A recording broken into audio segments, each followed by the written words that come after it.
The biggest compliment that I've received as a guitar player is the fact that, you know, people will tell me that they could identify it's me from however many notes in a solo or something. I think that's a huge compliment. I guess my style comes from the stuff I was attracted to when I was a kid.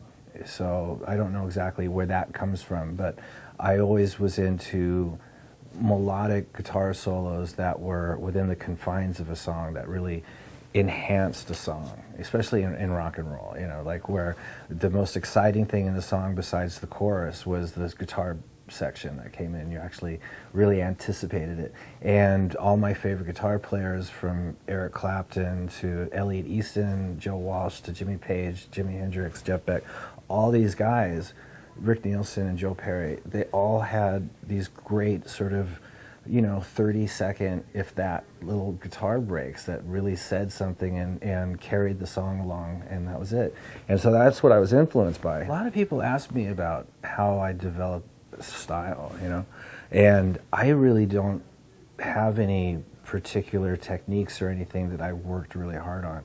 So when you mentioned vibrato, I have no idea where that vibrato comes from. It's not something I practiced or anything like that. I never sat down and really focused on vibrato. I know what kind of vibrato I don't like, and I consciously stay clear. If I ever hear myself sort of go off into that realm, I'll catch myself. But how I do any kind of particular vibrato, I'm not real aware of.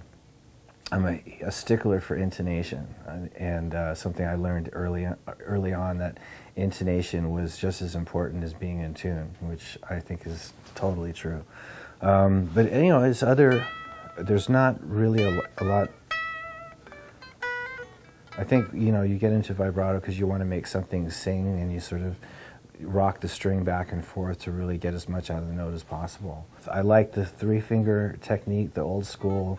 And you can do that and approach playing in a different way than you do with the pinky. But so I do them both, and I'm consciously aware. Some of the, let's see, 50% of the time I'm aware of which style I'm using. There's something about using your 3rd finger to do stretches and stuff, and to have to move your hand around and to constantly to get from here to here with using this finger, where normally if you're going fast, using your 3rd finger as opposed to your pinky. I don't know, there's something about,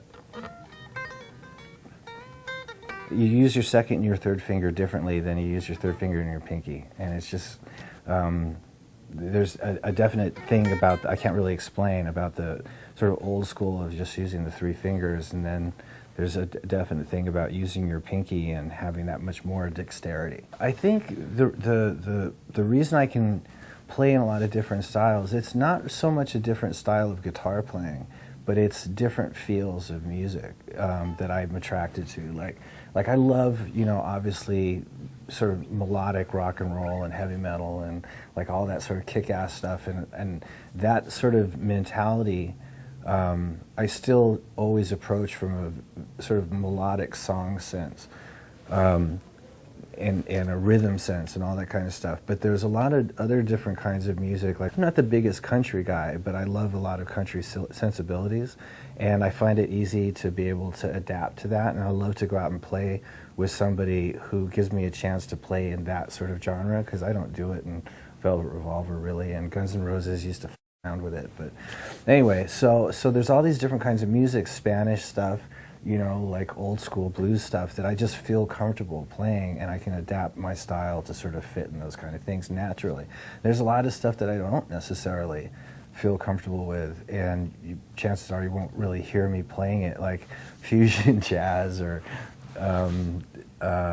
you know, like I did a lot of sessions with Ray Charles, and there was certain kinds of music that Ray Charles, that was old standards with tons of chord changes and, you know, crazy sort of melodies that I could fit in with. But there was other stuff that was really jazzy to the point where I didn't feel comfortable. I didn't really know where the melody was, you know. Anyway, so there's the stuff that I do that are different kinds of music are things that I feel comfortable with and that I can understand melodically. And on this new record I just did, I sort of went into different areas where I could do stuff that I couldn't necessarily do in my own sort of bands that I'm in, sort of different sort of directions and stuff. And it's fun to do.